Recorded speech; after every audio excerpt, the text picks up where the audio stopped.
लेकिन मैं कहता हूं, हम सब कहते हैं, हम सब जानते हैं कि नारी नर्क का द्वार नहीं है, वो स्वर्ग का द्वार है। इसी बात को ये संस्था ने प्रमाण कर दिया। ये संस्था का जो भी चीफ होते हैं, चाहे सेंटर हो, चाहे गीत पाठशाला हो, चाहे सारा विश्व में जितने भी सेंटर्स है, उसका लीडर होते हैं महिलाएं और बहनें। शक्ति के बिना शिव अधूरा है, क्योंकि शिव और शक्ति दोनों का प्रभाव से ही ताकत मिलता है, ऊर्जा मिलता है। शक्ति के बिना शिव का अधूरापन हो जाता है। इसीलिए ब्रह्मा बाबा ने एक शक्तियों को आगे रखा और जानते हैं कि ये महिला शक्ति के प्रतीक है, ये तो सर्वं स्वाहा है।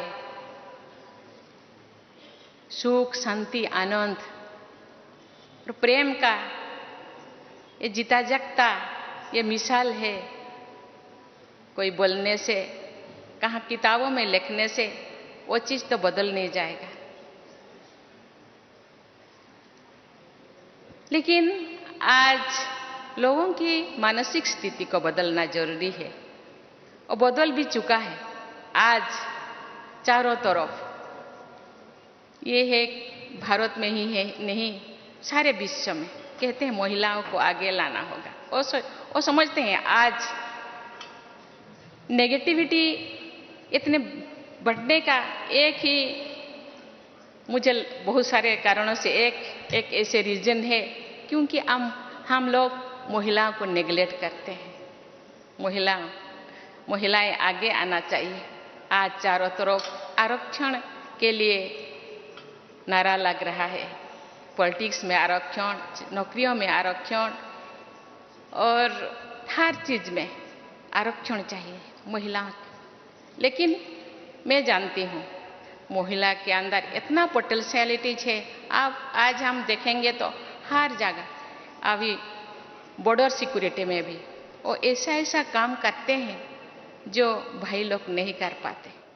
इसीलिए आज आप देखेंगे तो सीबीएसई का रिजल्ट, कोई मेडिकल का रिजल्ट, कोई आईएएस का result, IAS, OAS, engineer, MBBS, जो भी आप रिजल्ट देखेंगे, बहनें अपने छात्राएं वो पहले जो नंबर 10 पे उनका नाम 50 से ज्यादा रहता है। अपने आप को प्रूव करना चाहते हैं, हम पीछे नहीं है, हम आगे हैं, आगे बन सकते हैं, जा सकते हैं। और मानव के साथ कोई परिवर्तन नहीं हो सकता, सबको आगे लाना होगा, आगे आना होगा।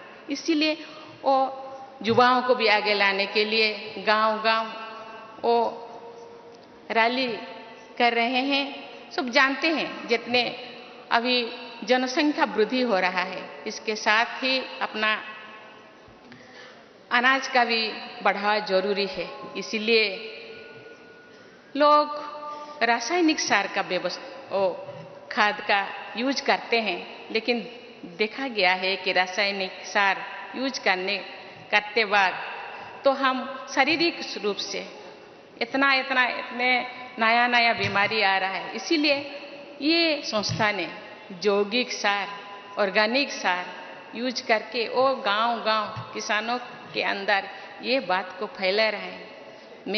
मुझे भी मौका मिला था कि ब्लॉक में कृषि सम्मेलन जो हो रहा है उसमें शामिल होने के, लोगों को समझाने के लिए ये लोग इसको अपना रहे हैं। आज सब सोच रहे हैं हमको तो उस रासायनिक खाद को बंद करना है, खाद को अभी ऑर्गेनिक जो खाद को अपनाना है, और उसके साथ साथ यौगिक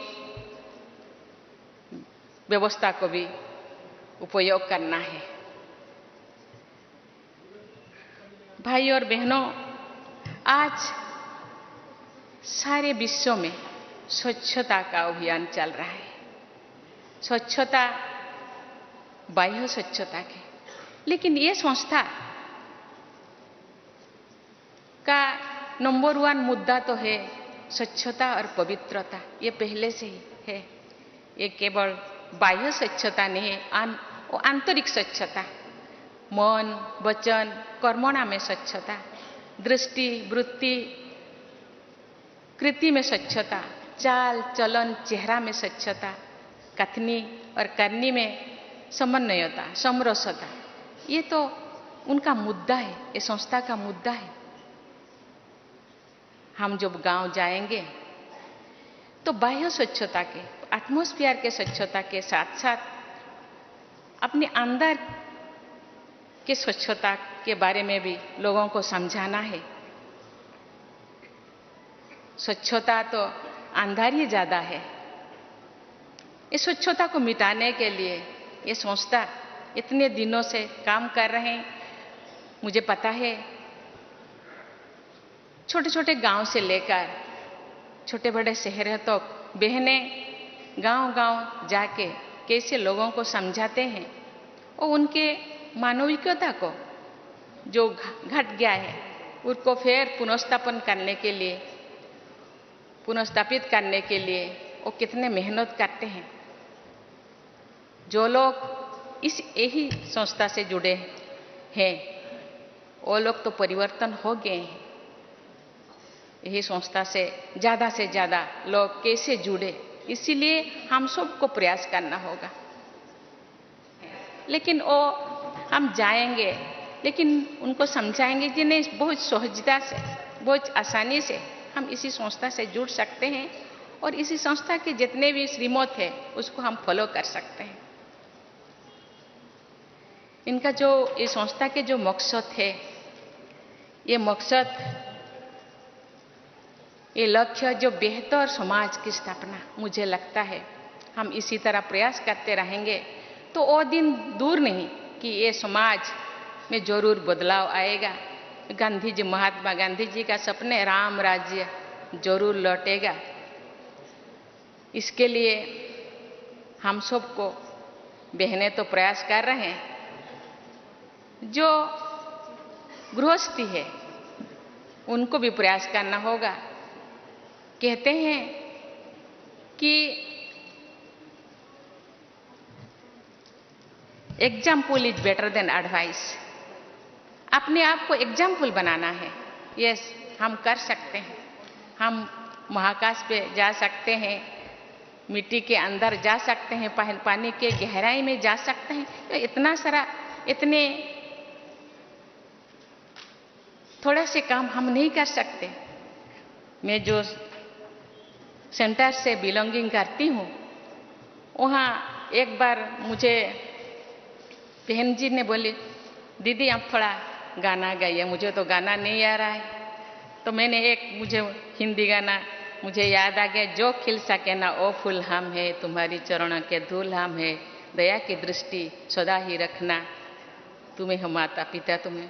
बहन जी ने बोले, दीदी आप तो बाबा कहते हैं, बच्चे आप चरणों के धूल नहीं है, आप मेरे दिल के धड़कन है, आप तो आंखों के तारा है, आप तो मेरे दुलारी है, आप तो राजा है, राजा बेटा है। दया की दृष्टि नहीं। माता पिता अपने बच्चों को दया नहीं करते हो तो अधिकार से, अपना अधिकार है। मेरे जो कुछ है वो तुम्हारे है, मेरे जो कुछ है वो तुम्हारा है, उसको दया की कोई जरूरत नहीं। लेकिन जो बच्चे जो बिगड़ जाते हैं, माता पिता भी थोड़ा गुस्सा करते हैं, आपको कुछ भी नहीं मिलेगा, एक फूटी कौड़ी नहीं मिलेगा, लेकिन फिर भी मिल जाता है, क्योंकि हम सब लीगल हेयर है ना, बाबा का लीगल हेयर है। बाबा का जो कुछ है, बाबा में जो गुण है, जो क्वालिटी है, हम में भी वही क्वालिटी है, लेकिन उस क्वालिटी को पहचानना चाहिए और खुद उसको प्रयोग करने के साथ साथ दूसरों को भी। बाप कहते हैं आप जो कर रहे हैं ना, दूसरे आपको जो फॉलोअर्स है दूसरे भी वही करते हैं, इसीलिए आपको भी चाल चलन चेहरा में शुद्धता आना चाहिए। थोड़ा बहुत तो मेहनत तो करना पड़ेगा। इसीलिए हम जब ढूंढते हैं, सुख को ढूंढते हैं, हर कोई सुख के लिए, शांति के लिए, आनंद के लिए प्रयास करते हैं, लेकिन सुख हम कहाँ ढूंढते हैं? वस्तुओं में। वस्तुओं में सुख ढूंढते हैं, लेकिन वो सुख तो स्थायी नहीं है। लेकिन स्थायी सुख अपने अंदर है, उसको ढूंढना है। तो इसके लिए जो हर किसी के लिए, जैसे भगवान ने जो क्रिएट किए हैं, जितने भी प्लैनेट है, अपने अपने अपने अपना कक्षा में चलते हैं। स्कूल में हम दाखिला लेते हैं, स्कूल का भी कोई अनुशासन है, उनका भी कोई नीति नियम है। गवर्नमेंट जो चलता है कॉन्स्टिट्यूशन के नीति नियम के अनुसार चलता है। इसीलिए अपने आप का भी एक कॉन्स्टिट्यूशन बनाना चाहिए। मुझे कैसा जीना है, मुझे ऐसा जीना है कि मुझे देखकर बोले कि यस, ये जो कर रहे हैं अच्छा कर रहे हैं। इसीलिए इतने फॉलोअर्स है। लेकिन इसी बात को, इसी मैसेज को लेकर के हमको गांव को जाना होगा, लोगों के पास जाना होगा। जरूर परिवर्तन होगा और राम राज्य जो सपना है महात्मा गांधी का, वो जरूर वो पूर्ण होगा। और इस संस्था, जो रूहानी संस्था, जो पुनर्स्थापन, जो मूल्यों का जो पुनर्स्थापन करने के लिए जो सोच रहे हैं, आज चारों तरफ जितने भी यूनिवर्सिटीज है, यूनिवर्सिटी में आज वैल्यू एजुकेशन के बारे में सोचते हैं। आज थोड़ा बच्चे ये दुनिया के ये चाकचक्यों को देखकर थोड़ा रास्ता भूल गए हैं। उनको रास्ता दिखाना हम सब का काम है। इसीलिए मैं तो गवर्नर तो चांसलर होते हैं अपना जो स्टेट में 5 यूनिवर्सिटीज है मूल्य एजुकेशन या वैल्यू एजुकेशन के लिए। शायद नेक्स्ट अपना एकेडमिक सेशन से वो शुरू करेंगे और जरूर ये बदलाव आएगा।